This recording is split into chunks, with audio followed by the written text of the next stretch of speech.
시편 65편 5절부터 8절까지의 말씀을 보겠습니다. 시편 65편 5절에서 8절까지의 말씀을 다 같이 한 소리로 합독을 하겠습니다. 우리 구원의 하나님이시여, 땅의 모든 끝과 먼 바다에 있는 자가 의지할 주께서 의를 따라 엄하신 일로 우리에게 응답하시리이다. 주는 주의 힘으로 산을 세우시며 권능으로 띠를 띠시며 바다의 설렘과 물결의 흔들림과 만민의 소요까지 진정하시나이다. 땅 끝에 사는 자가 주의 징조를 두려워하나이다. 주께서 아침 되는 것과 저녁 되는 것을 즐거워하게 하시며. 아멘. 하나님은 어떤 분이실까요? 하나님을 바라보는 관점이 상당히 많이 있습니다. 악인에게 하나님은 어떤 분이신가? 그리고 선행을 베푸는 자에게 하나님은 어떤 분인가? 구약의 어떤 특정한 상황 속에서 하나님은 어떤 분인가? 하나님을 설명할 수 있는 많은 요소들이 있습니다. 자, 오늘 이 본문 말씀을 통해서 끝까지 예배하고 기도하고 어떤 순간에도 하나님만을 바라보는 그러한 신앙인에게 하나님은 어떤 분인가? 이것을 말씀을 통해서 함께 은혜를 나누겠습니다. 하나님은 하나님의 의를 따라 응답하시는 분이십니다. 다 함께 5절 말씀을 합독을 하겠습니다. 우리 구원의 하나님이시여, 땅의 모든 끝과 먼 바다에 있는 자가 의지할 주께서 의를 따라 엄히하신 일로 우리에게 응답하시리이다. 여기 보면 주께서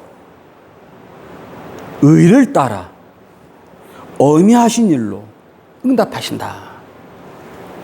누구에게 응답하시는가? 이 누구에게 응답하시는가는 우리 지난주에 봤던 본문이에요. 1절부터 4절까지. 1절부터 4절까지는 누구냐?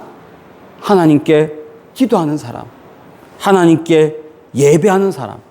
그래서 우리 4절 말씀을 보면 끝까지 하나님께 예배하는 사람, 이런 사람을 주의 성전의 아름다움으로 만족하리이다. 주의 성전에서, 즉 예배하는 자에서, 예배하는 그 자리에서 끝까지 하나님을 바라보면 하나님은 아름다운 것으로 만족하게 하신다.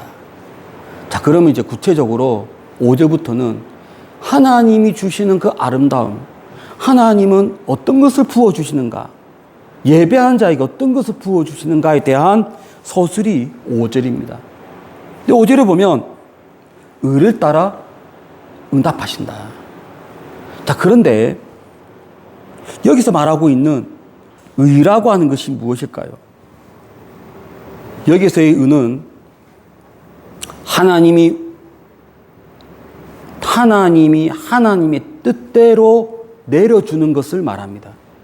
하나님이 하나님의 뜻대로 내려주시는데 무엇을요? 엄히하신 일로. 이 엄이라고 하는 이 단어는 놀라운 것을 말합니다. 사람은 감당할 수 없는 매우 놀라운 것을 엄히하다라고 표현하는데, 하나님은 예배하는 자에게 우리의 상상을 초월할 정도의 신비롭고 놀라운 것으로 채워주시는 거예요. 가장 대표적인 것이 출애굽 사건입니다.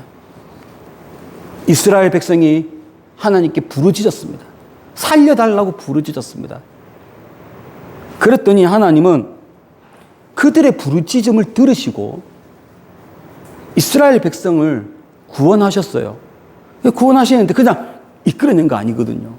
10가지 재앙도 주시고 홍해 사건도 주시고 불기둥 구름기둥으로 인도하시고 어미하신 일로 사람이 상상할 수 없는 많은 신비로운 것으로 그들을 구원하셨어요. 이것이 바로 5절에서 말하고 있는 하나님의 의를 따라 어미하신 일로 응답하신다라고 하는 대목이에요. 이스라엘 백성들만 이런 경험한 거 아닙니다. 다윗을 보세요. 다윗은 참 그의 인생 중에 가장 힘들었던 구간이 사울 왕에게 쫓기는 신세가 되었을 때 전국을 막 다니지 않습니까? 광야도 다니고 심지어는 적국 블레셋 그 진영까지 가고 온 전국을 돌아다니면서 고생을 했는데 그럴 때마다 그가 하나님께 했던 것은 기도, 예배. 그가 어려울 때마다 기도하고 예배했던 것이 기록으로 남겨져 있는데 그것이 시편 대부분이 다윗의 시예요. 이렇게 항상 기도하고 예배를 했더니 하나님은 다윗이 상상할 수 없는 일로 그를 왕으로 세우셨어요. 그리고 왕으로서 이스라엘 나라를 완전히 온전한 나라가 되기 위해서 다윗을 통해서 나라를 완전히 세웁니다. 하나님이 어미하신 일로 다윗에게 역사했습니다. 자, 그렇다면 우리는 오늘날 지금 이렇게 예배를 하고 있어요. 우리는 기도합니다. 어려울 때에 기도합니다. 고난이 있을 때 예배합니다. 어떤 경우에 있든지 간에 예배합니다. 그러면 하나님은 어떤 분인가? 이러한 우리들에게 하나님은 어떻게 나타나시는가? 어미하신 일로 우리에게 하나님의 의를 따라 주시는 거예요. 응답해 주십니다. 내가 상상할 수 없는 역사를 보여주면서 나를 이끌어 가시는 것입니다. 그러므로 여러분, 하나님은 하나님의 의를 따라 어미하신 일로 우리에게 응답하심으로 항상 어떤 일이 있든지 간에 기도와 말씀으로, 기도와 예배로 늘 하나님 앞에 나가는 복된 여러분의 신앙생활 되시기를 축복을 드립니다. 자, 또 하나님은 어떤 분이실까? 하나님은 구원과 심판을 동시에 행하시는 분입니다. 누구에게요? 예배하는 자에게, 간절히 기도하는 자에게 역사를 하시는데 구원과 심판을 동시에 내려주십니다. 우리 함께 7절 말씀 합독하겠습니다. 바다의 설렘과 물결의 흔들림과 만민의 소요까지 진정하시나이다. 도대체 바다의 설렘과 물결의 흔들림과 만민의 소요가 어떤 뜻일까요? 이것은 우리나라에도 그런 것이 있는데요. 시나 시조에 보면 음률이라고 하는 것이 있잖아요. 히브리어 같은 경우에도 평행법이라고 하는 것이 있는데 이것은 3단으로 되어 있는 평행법입니다. 바다의 설렘, 물결의 흔들림, 만민의 소요. 이 세 개의 이 구절이 점층법입니다. 바다의 소요, 한 걸음 더 나아가서 물결의 소요, 한 단계 더 나아가서 만민의 소요. 자, 그러면 바다의 설렘이 무엇이냐? 사실은 바다의 설렘이라고 할 때의 이 히브리어와 물결의 흔들림 할 때의 이 흔들림이 단어는 같아요. 번역은 설렘, 흔들림 되어 있지만 단어는 같습니다. 흔들린다는 거예요. 바다가 흔들린다. 물결이 흔들린다.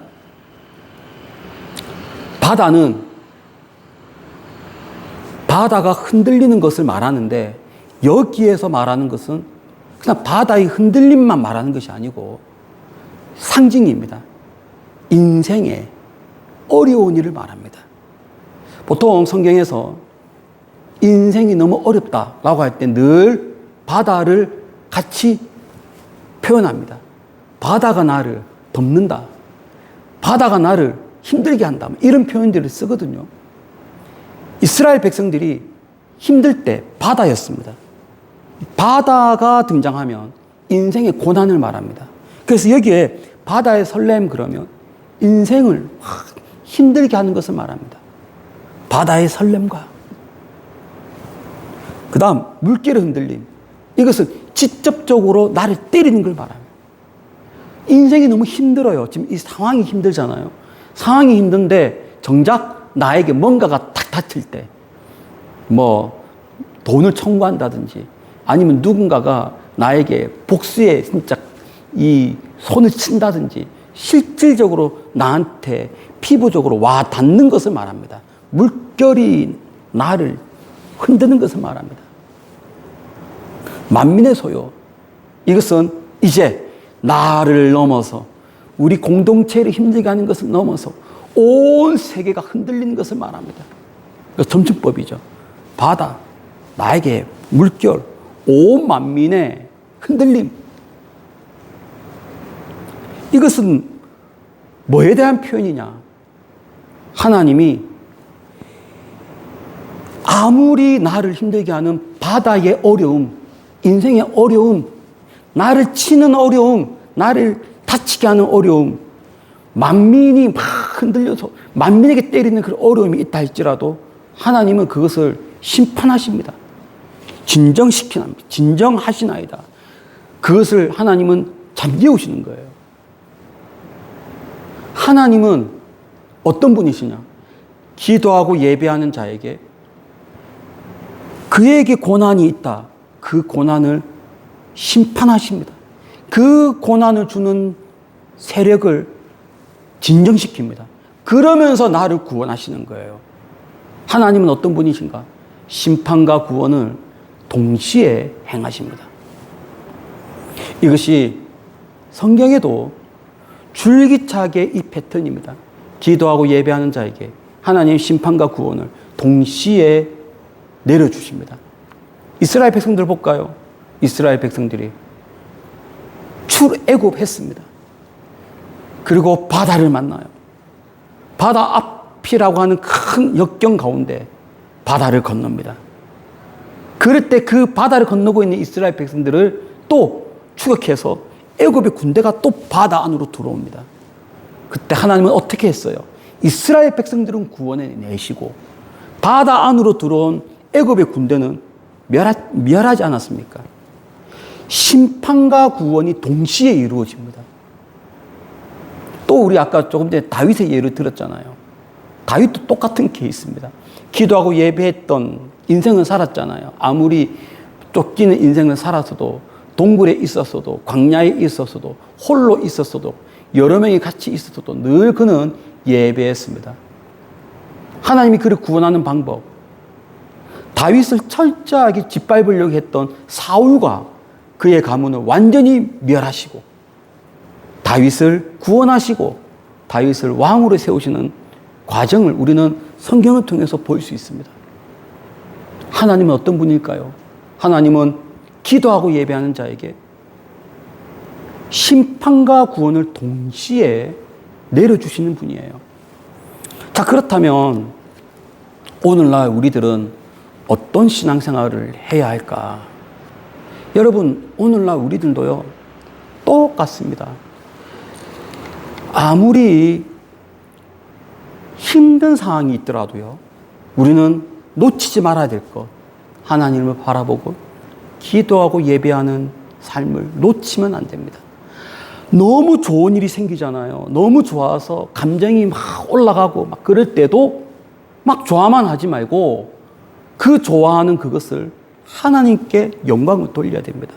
늘 예배하고 늘 기도하는 모습을 가질 때 하나님은 이 성경의 약속대로 구원과 심판을 동시에 내려주시는 거예요. 나를 구원하시면서 나를 힘들게 했던 모든 것들을 하나님은 진정시키는 것입니다. 이러한 하나님의 역사가 여러분의 삶 가운데 있기를 축복을 드립니다. 또 하나님은 어떤 분이실까요? 하나님은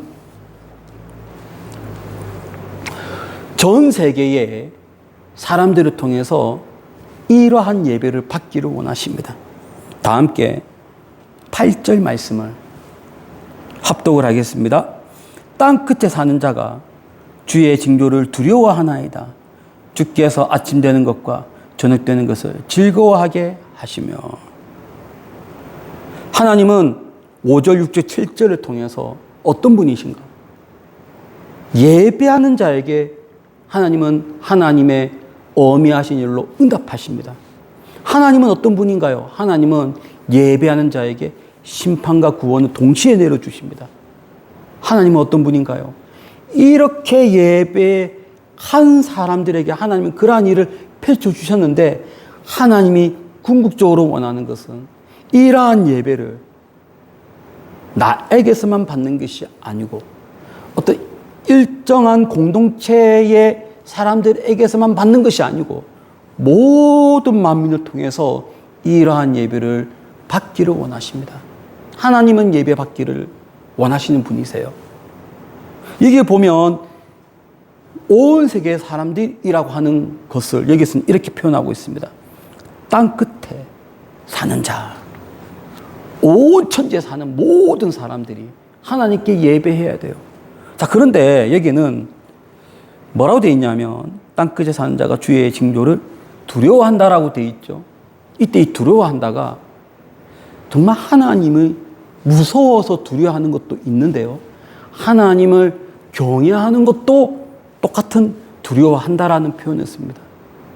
이때 하나님을 경외한다라고 할 때는 예배하는 사람들의 자세거든요.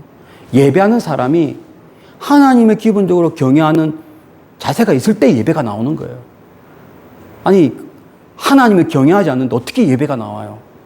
하나님은 높은 분이고 하나님을 경외하니까 내가 하나님 앞에 무릎 꿇고 기도하고 예배하는 거예요. 그래서 여기서 말하고 있는 것은 하나님은 어떤 분이신가? 모든 만민이 나를 경외하기를 원한다. 다른 말로 나를 예배하기를 원한다.